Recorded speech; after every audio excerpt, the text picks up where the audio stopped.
క్రీస్తునందున్న ప్రియాతి ప్రియమైన దేవుని పిల్లలందరికీ క్రీస్తు పేరిట నా హృదయపూర్వక వందనాలు తెలియపరచుకుంటున్నాను.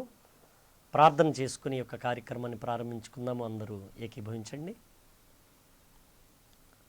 సర్వ సృష్టికర్త అయిన దేవా, మీ యొక్క మహాప్రేమ ఎంత గొప్పదో మాకు అందించటానికి, మీ యొక్క ఉన్నతమైన ప్రేమలో ఉన్న విలువను మా యొక్క జీవితంలో కలిగించటానికి, మమ్మను విలువైన మీ యొక్క సొత్తులుగా మమ్మను మార్చుకోవటానికి, మాలో మీ విలువైన మహత్తుగల మాటలను భద్రపరచి మమ్మను ఇదిగో అనేక విషయాలలో గొప్ప చేసి మీ మహిమను నిత్యము మేము వెదజల్లడానికి, మమ్మను నిత్య జీవులుగా స్థిరపరచటానికి మాలో ప్రతి ఒక్కరిని ప్రేరేపించుచున్న దేవా, ఈ సమయంలో మాటలాడనై ఉన్న నాకును, విననై ఉన్న ప్రతి ఒక్కరికి తగిన కృపను కుమ్మరించి మీరే మహిమ ఘనత అపారమైన స్థాయిలో పొందగలరని నమ్ముతూ విశ్వాసంతో ఈ ప్రార్థన మీ ప్రియ కుమారుడును మా రక్షకుడును అయిన యేసుక్రీస్తు వారి నామమున మీకు సమర్పించుకొనుచున్నాము తండ్రి, ఆమేన్. ప్రియమైన దేవుని వారలారా, ఈరోజు ఒక మంచి విషయాన్ని దేవుడిచ్చిన బైబిల్ మహాగ్రంథం ద్వారా మనం తెలుసుకుందాము. ఆత్మల దాహం. ఈ అంశం పేరు ఆత్మల దాహం. ఇప్పటి వరకు మనము దాహం అనే విషయాన్ని మనము ఈ శరీరానికి సంబంధించిన నీటితో తీర్చుకోవటానికి ప్రయత్నించాము. ఇప్పటి వరకు చచ్చిపోయే వరకు ఈ దాహాన్ని తీర్చుకోవటానికి ప్రయత్నిస్తున్న మానవుడే కానీ ప్రయత్నాన్ని ఆపిన మానవుడు ఎవరైనా ఉన్నారా అంటే ఎవ్వరూ లేరు. శవానికి తప్ప, చచ్చిపోయిన శవానికి తప్ప ప్రతి శరీరికి అత్యవసరమై ఉన్నది నీరు. పుట్టినప్పటి నుండి త్రాగటం మొదలుపెట్టిన మనిషి చనిపోయే వరకు చిట్ట చివరిగా తన ప్రాణము వదిలివేసేంత వరకు దాహము అనకుండా మానడు. ఆలోచించండి. ఎండాకాలం వచ్చేసింది, మండేకాలం మండుతుంది. మండేకాలం మండుతున్నప్పుడు మనం తాగే నీరు మండిపోతుంది, ఆవిరైపోతుంది. ఎంత త్రాగినా దప్పిక తీరటం లేదు, ఎంత తాగినా తీరటం లేదు. మరి నీరుతో పాటు మరి ఎన్నో రకాల రసాయన పదార్థాలు, ద్రవ్యాలు మనకు బజారులో ఈ రోజుల్లో అందుబాటులో ఉన్నాయి. కూల్ డ్రింక్స్, రకరకాలైన కూల్ డ్రింక్స్, జ్యూస్లు, రకరకాలైన పానీయాలతో ఇదిగో ఈ వేసవి కాలపు చల్లదనాన్ని అందుకోవటానికి, ఈ వేసవి కాలంలో చల్లదనాన్ని అందుకోవటానికి మనుషుడు పరుగులు తీస్తున్నాడు.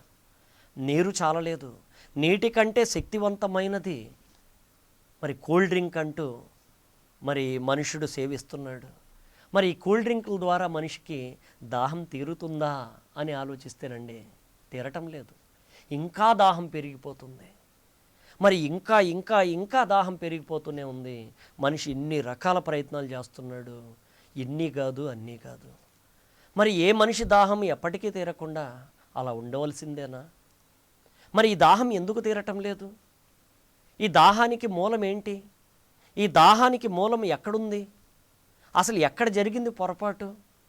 ఏదైనా ఒక సమస్య వస్తే ఆ సమస్యను లోతుల్లో చూసి పరిష్కరించటము అలవాటు మనకు. మరి అలాగే ప్రతి మనిషిని పట్టి పీడిస్తున్న సమస్య దాహం అయితే, ఈ దాహం యొక్క లోతు కారణం ఏంటి అని మనం తెలుసుకోవటానికి ప్రయత్నించాలండి.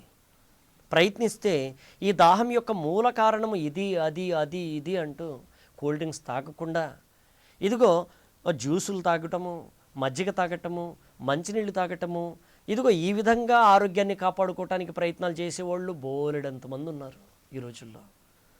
మరి కూల్ డ్రింక్స్ మానేసిన వాళ్ళు ఉన్నారు, మందులు మానేసినట్టున్నారు, వైన్స్ అలాంటి ఈ శరీరానికి మరి అలాంటి అలవాటైన వారు సైతం వాటిని మానేశారు.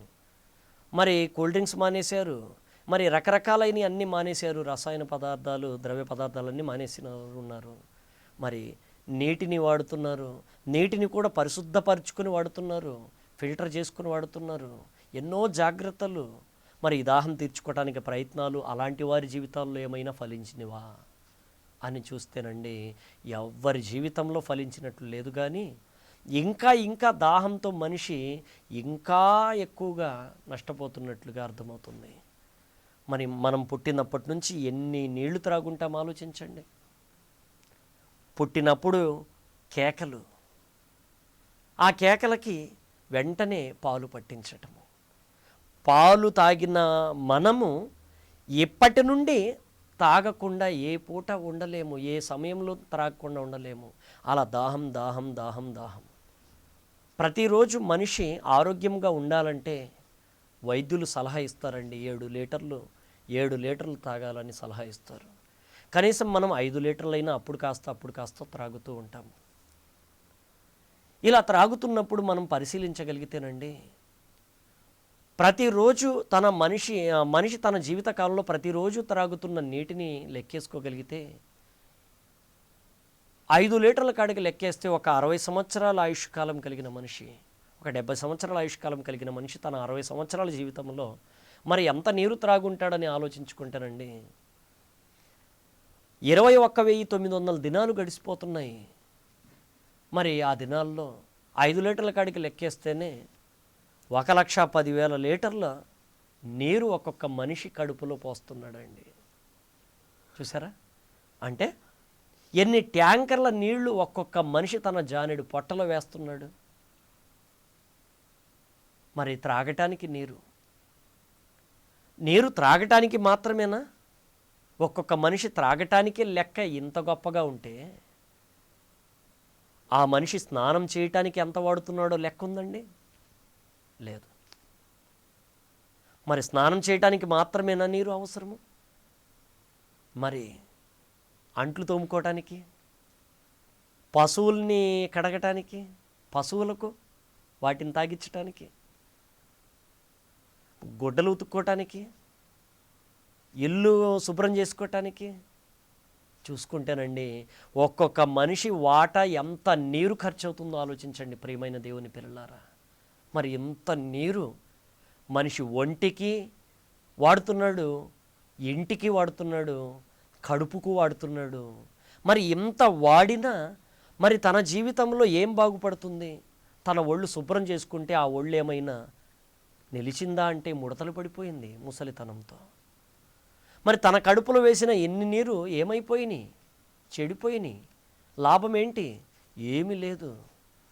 మరి ఈ విషయం అసలు ఎందుకు ఇలా జరుగుతుంది అని ఆలోచించాలండి మనము.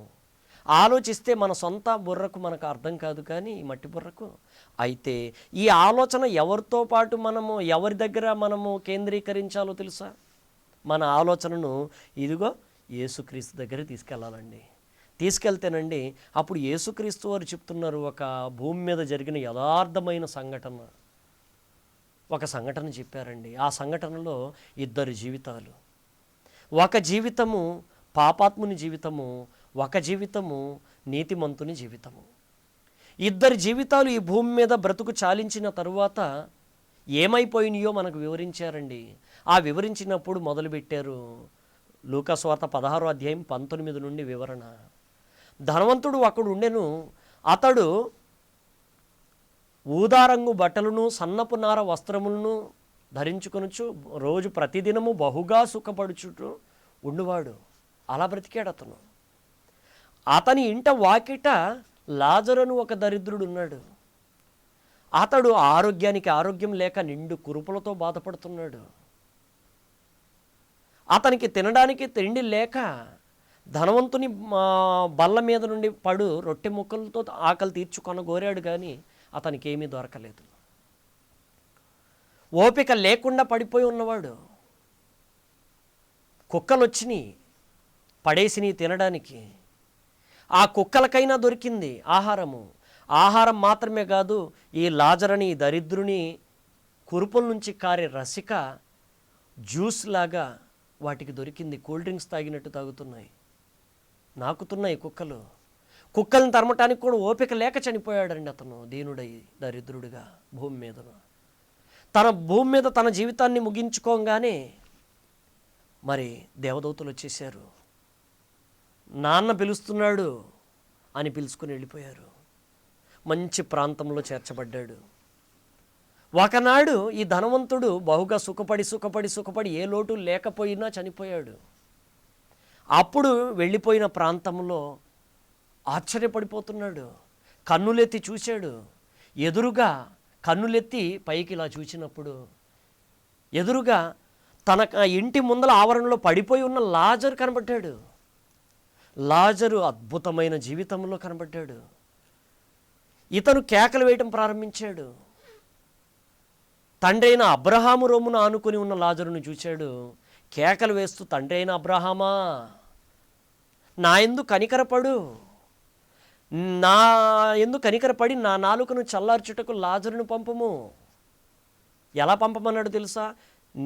నీళ్లలో తన వేలి కొనను ముంచి నా నాలుకను చల్లార్చుటకు లాజరును పంపము, నేను ఈ అగ్నిజ్వాలలో యాతన పడుచున్నానని కేకలు వేశాడండి. అంటే ఈ అగ్నిజ్వాలలో కేకలు వేస్తున్న ఈ ధనవంతుడు లాజరు దగ్గర ఎలాంటిది ఉందని కనుగొన్నాడు. ఎలాంటిది? వేలి కొనను నీళ్లలో ముంచి తన నాలుకను చల్లార్చమని బతిలాడుకుంటున్నాడు అంటేనండి. మరి వేలు కొనకు ఎంత వస్తుందండి నీరు? ఒక చుక్కన్న రాలుతుందా? రాలదు. తడి అంటుతుందంతే. ఆ తడి తన నాలుక మీద ఆనిస్తే చాలు అగ్ని జ్వాలలో నుండి బయటపడతానని బతిమలాడుకుంటున్నాడండి. ప్రియమైన దేవుని పిల్లలారా, అంటే ఈ లెక్కన ఆలోచించండి. శరీరాన్ని దాహం తీర్చుకుంటూ తీర్చుకుంటూ తీర్చుకుంటూ అనుభవించి ఈ లోకం దాటేస్తే అసలైనది మిస్ అయిపోయాడు ధనవంతుడు.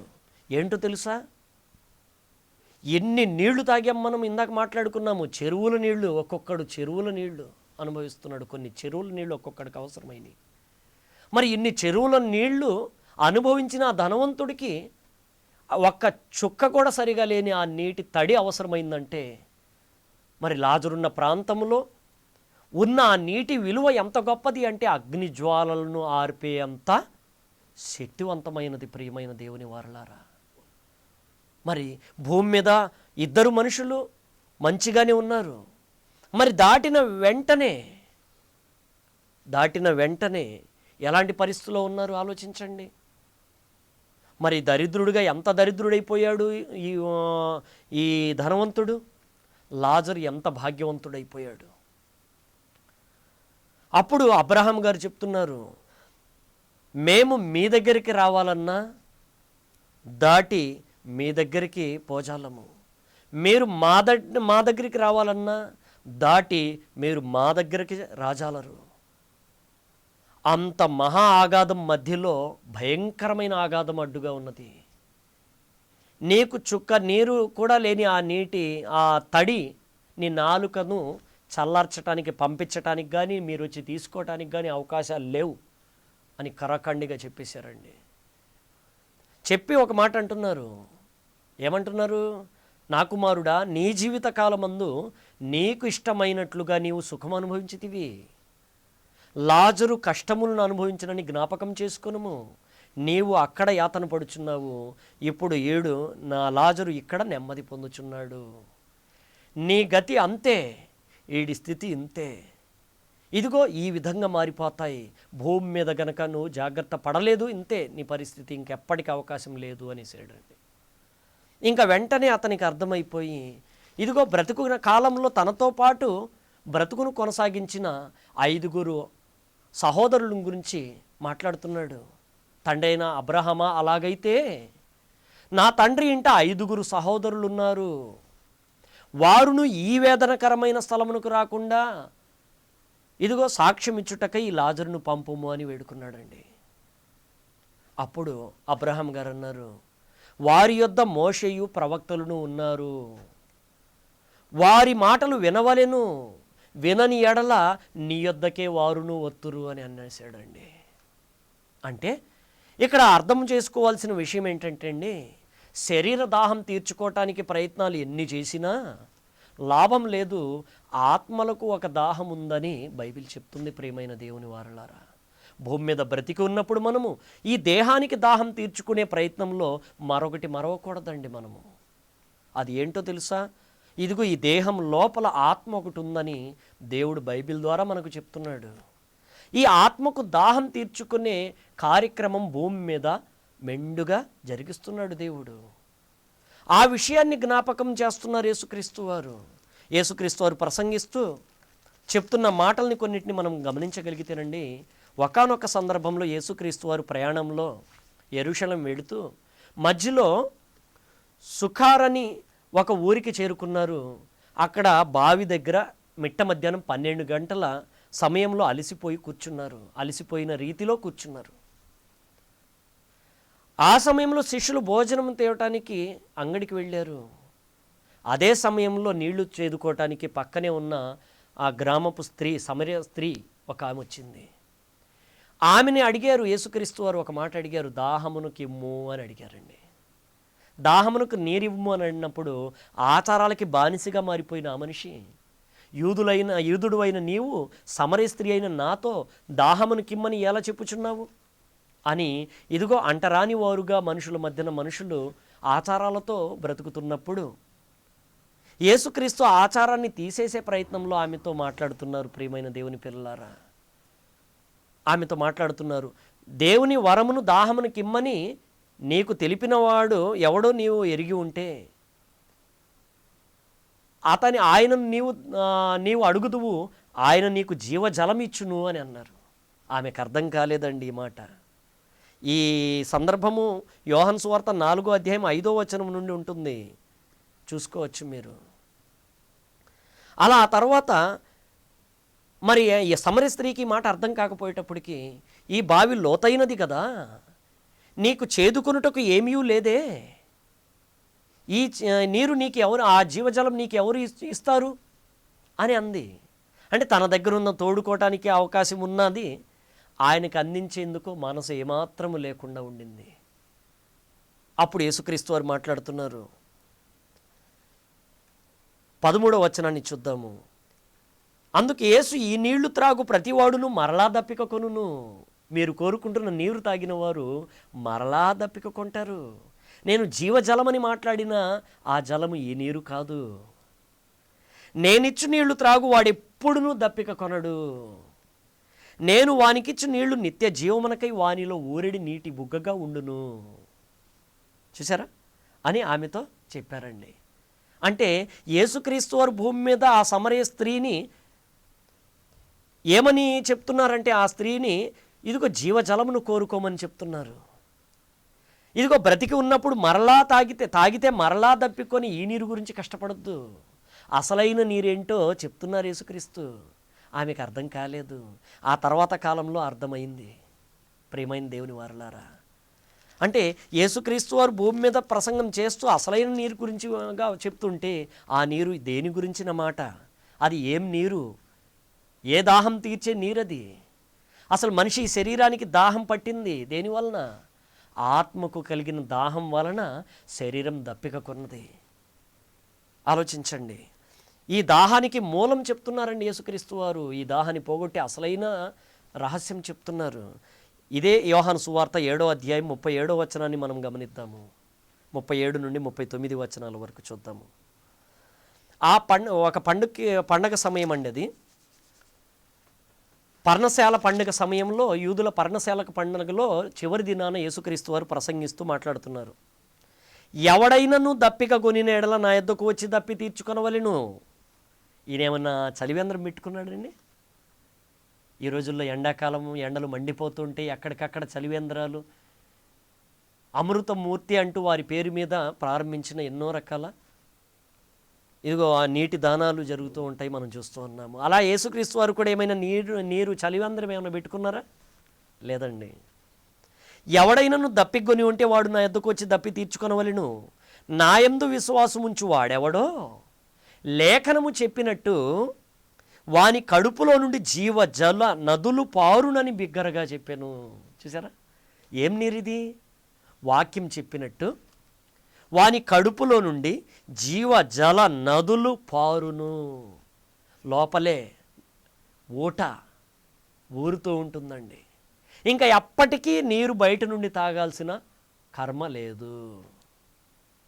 ఈ రోజుల్లో మనము దేవుని ద్వారా ఇలాంటి అవకాశాలు ఉన్నాయని మనము సృష్టిని చూస్తే మనం పాఠం నేర్చుకోవచ్చు. ప్రియమైన దేవుని పిల్లలారా, ఎడారిలో ప్రయాణం చేసే ఒంటెను చూడండి. ఒంటె సుమారుగా 6 నెలలకు అవసరమై ఉన్న నీటిని తన కడుపులో ముందుగానే దాచుకుంటుంది. మరి దానికి ఆ ఫెసిలిటీ ఇచ్చి దేవుడు మనకు పాఠం చెప్తున్నాడు, ఇలాంటి అవకాశాలు ఉన్నాయని. మరి మనిషికి ఎంత పెద్ద అవకాశం ఉందంటే, తన కడుపులో నీటి ఎలా ఉంటుంది, ఊరడి నీటి బుగ్గగా ఉండిపోయే ఒక అద్భుతమైన మూలాన్ని సంపాదించుకోమంటున్నాడు. దాని పేరే జీవజలము అని అన్నాడు. ఇంకా 39వ వచనము, తన యందు విశ్వాసం ఉంచబోవారు పొందబోవు ఆత్మను గూర్చి ఆయన ఈ మాట చెప్పాను. చూసారా? అంటే ఆత్మకు దాహం తీర్చుకునే ప్రయత్నము ప్రతి మనిషి చేయాలి. చెయ్యకపోతే దాటిన వెంటనే ధనవంతుడు అల్లాడిపోతున్నట్టుగా అల్లాడిపోవాల్సిందే ప్రియమైన దేవుని పిల్లలారా. మరి ఆరని అగ్నిలో మరి అగ్నిజ్వాలలో యాతన పడుచున్నానన్న ధనవంతుని గురించి ఒక్కసారి ఆలోచన చేయండి. నిజానికి అగ్నిజ్వాలలో యాతన పడుచున్న వానికి నాలుక మీద నీరేస్తే ఆ అగ్నిజ్వాలల యొక్క బాధ తప్పుతుందంటారా? ఆలోచించండి ఒక్కసారి. తగ్గుతుందంటారా? మరి నాలుక మీద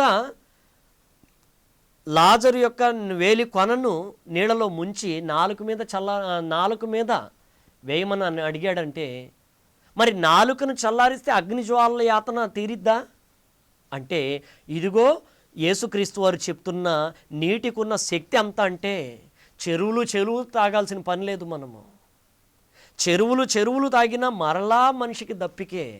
కానీ లాజరున్న ప్రాంతంలో నీరు ఎంత విలువైనది, ఎంత శక్తివంతమైనదంటే, వేలు కొన నీళ్ళలో ముంచి నాలుక మీద వేస్తే ఆ అగ్నిజ్వాలల శాతము తగ్గిపోయిద్ది.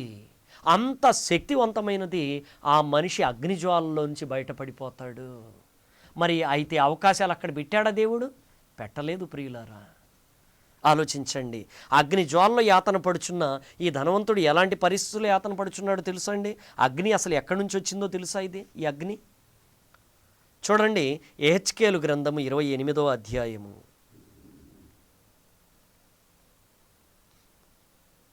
యెహెజ్కేలు గ్రంథము 28వ అధ్యాయము 18వ వచనము. 18వ వచనాన్ని చూద్దామండి. నీవు అన్యాయముగా వర్తకము జరిగించి కలగజేసుకొనిన విస్తార దోషముల చేత నీవు నీ పరిశుద్ధ స్థలములను చెరుపుకుంటివి గనుక, ఆ తర్వాత నుంచి వచ్చేది పాయింట్ చేసుకోండి, నీలో నుండి నేను అగ్ని పుట్టించదను, అది నిన్ను కాల్చివేయును. చూసారా? ఎక్కడి నుంచి పుట్టిస్తాడంటే అగ్ని? నీలో నుండే అగ్ని పుట్టిస్తాను అని అన్నాడండి దేవుడు. అందుకే యేసుక్రీస్తు వారు ఏమన్నారు? ఎవడైనాను దప్పిక కొని ఉంటే భూమి మీద ఇంకా ఆయుష్కాలం తీరిపోక మునిపే వచ్చి దప్పిక తీర్చుకోండి, దాహాన్ని తీర్చుకోండి అని కేకలు వేశారు. ప్రియమైన దేవుని పిల్లలారా, ఏంటి దాహము అంటే ఆత్మ దాహము. ఆత్మకున్న దాహం గురించి ఏదైనా ప్రయత్నము చేయగలిగితే ఈ దాహం తీర్చి ఒకే ఒక్కడున్నాడండి, ఆయన యేసుక్రీస్తు దర్శనంలో యోహాను గారికి వివరిస్తున్న మాటను మనం గమనించగలిగితే ప్రియులారా, ప్రకటన గ్రంథం 22వ అధ్యాయము 17వ వచనము. దప్పికొనిన వానిని రానిమ్ము, ఇచ్చయించు వానిని జీవజలమును ఉచితముగా పుచ్చుకొననిమ్ము. చూసారా?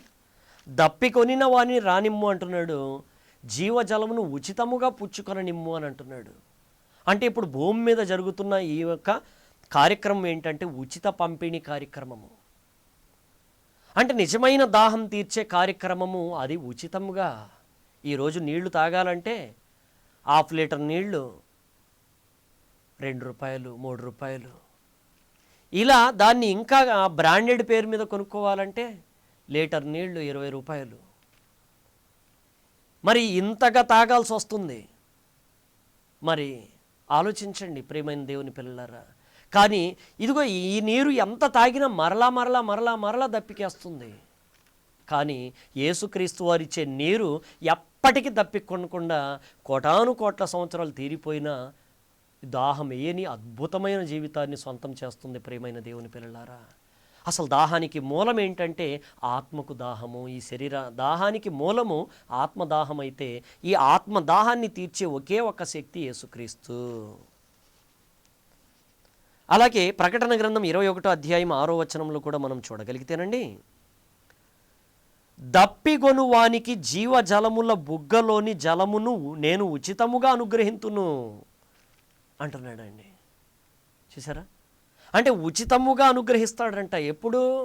ఇదిగో ఈ శరీరంలో నుంచి బయటికి వెళ్ళక మునుపు, బ్రతుకు చాలించక మునుపే ఇది సంపాదించుకోవాలి. అలాగే ఇంకొక మాటను కూడా మనం ఇర్మియా గ్రంథం ద్వారా చూద్దామండి. ఇర్మియా గ్రంథము 2వ అధ్యాయము 13వ వచనం అండి. నా జనులు 2 నేరములు చేసి ఉన్నారు, దేవుడు చెప్తున్నాడు. నా జనులు 2 నేరములు చేసి ఉన్నారు. 1, జీవజలముల ఊటనైన నన్ను విడిచి ఉన్నారు. చూసారా? జీవజలముల ఊట, నిజమైన దేవుడు, నిజమైన మార్గము, యేసుక్రీస్తు మార్గము. నిజమైన మార్గంలో మాత్రమే లభిస్తుంది జీవ. మొదటి నేరము యేసుక్రీస్తును నమ్మకపోవటము మొదటి నేరము. తమ కొరకు తొట్లను అనగా బద్దలై నీళ్లు నిలవని తొట్లను తొలిపించుకొని ఉన్నారు. చూసారా? ప్రస్తుతానికి దాహార్తి తీర్చుకున్నట్లు ధనదాహం తీర్చుకుంటున్నారు. అది నిలవని నీరు, బద్దలైపోయిన తొట్టిలోని నీరు లాంటిది. ప్రియమైన దేవుని పిల్లలారా, తమ కొరకు ఏమంటున్నాడు చూడండి, 2వ నేరం చూడండి ఎలా ఉందో. తమ కొరకు తొట్లను అనగా బద్దలై నీళ్లు నిలవని తొట్లను తొలిపించుకొని ఉన్నారు. ధనదాహం ఎంత తీర్చుకోవడానికి ప్రయత్నించినా ఆ దాహం తీరటం లేదండి. అలాగే ఈ తల్లిదండ్రులు నేర్పించిన విధానాలు, ఇదిగో క్రీస్తు మాట లేకుండా ఈ లోకంలో ఉన్న ఆచారాలతో రకరకాలైన ప్రయత్నాలు చేస్తున్నారు. కానీ బద్దలైపోయి నీరు నిలవని తోటలను పోలి ఉన్నాయండి ఈ ప్రయత్నాలన్నీ. ప్రియమైన దేవుని పిల్లలారా, అమ్మ నాన్న ఆలోచించండి. అమ్మ నాన్న, భార్య భర్త, పిల్లలు నిలవని తొట్లు. దేవుడు చెప్తున్నాడు ఇక్కడ. ఆలోచించండి. అమ్మలో నుంచి నాన్నలో నుండి నెమ్మది విశ్రాంతి బిడ్డలకు లభిస్తుందన్నట్లు వాళ్ళ ఆచారాలు, వాళ్ళు నేర్పిన ఆచారాల్లోంచి బయటికి రారు. దేవుని నమ్మాలంటే కొద్దిమంది అంటుంటారండి, మా అమ్మ నాన్న చనిపోయిన తర్వాత నేను క్రీస్తుని నమ్ముతానండి, వారిని మాత్రం బాధ పెట్టను, నేను బ్రతికుండంగా నేను వాళ్ళ ఆచారాల్లోంచి బయటికి రాను, దయచేసి నన్ను డిస్టర్బ్ చేయొద్దని చాలామంది చెప్తూ ఉంటారు. అలాంటి వారు చాలామంది తగిలేరు. అలాగే భార్య భర్త వీళ్ళ మీద ప్రేమలు ఎక్కువైపోయినప్పుడు వీరిని నొప్పించే క్రియలుగా, యేసుక్రీస్తు వారి దగ్గరికి వచ్చిన క్రియలుగా వాళ్ళు భావిస్తారు. అలానూ రారు.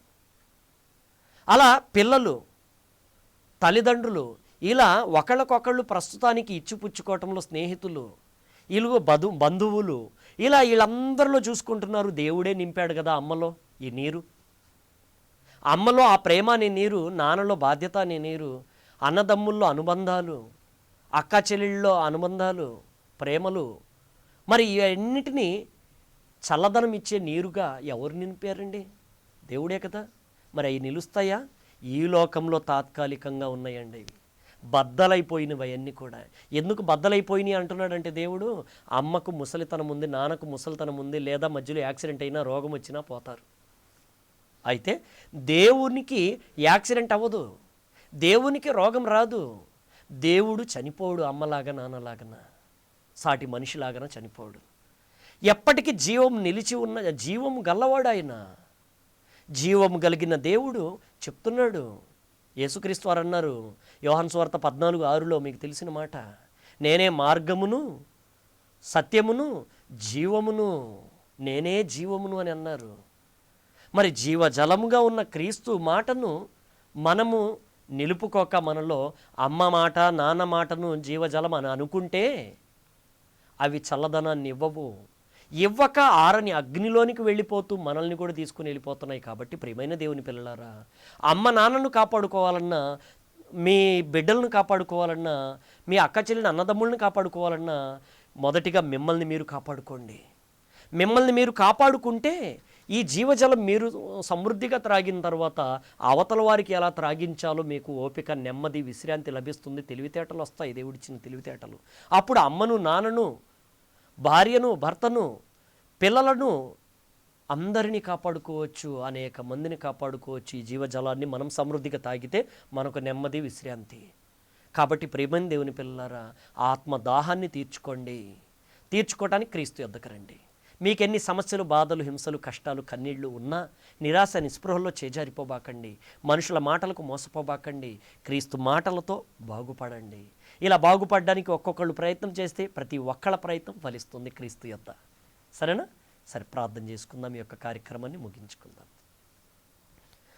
సర్వోన్నతుడా, మహాశక్తి గల దేవా, మీ మాట జీవ జలపు ఊటని, ఆ జీవజలపు ఊట క్రీస్తు దగ్గర మీరు భద్రపరిచారని, క్రీస్తు మాటలో జల ఊటలున్నవని గ్రహించి క్రీస్తు మాటతో దప్పిక తీర్చుకొని తన ఆత్మ దాహాన్ని తీర్చుకుంటూ మరి అనేక మంది ఆత్మల దాహాన్ని కూడా తీర్చుకునేందుకు ప్రేరేపణ కలిగి ఉన్న యొక్క కార్యక్రమాన్ని దీవించండి, ఆశీర్వదించండి.